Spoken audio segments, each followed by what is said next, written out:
LA.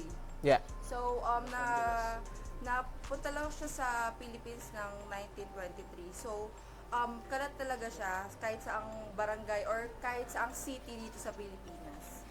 So outside of that, do you guys like have any like beefs with anybody? Like, you know what I mean? Do like you Yeah. like Actually, Temple Street po, siya po, we have a 3 rules, which is RDL. RDL po is, ayun po yung Stands for respect, discipline, and loyalty. So, kahit sa ang community or samahan or gang, lagi po namin pinapairal yung RDL namin. Respect, discipline, and loyalty sa gang.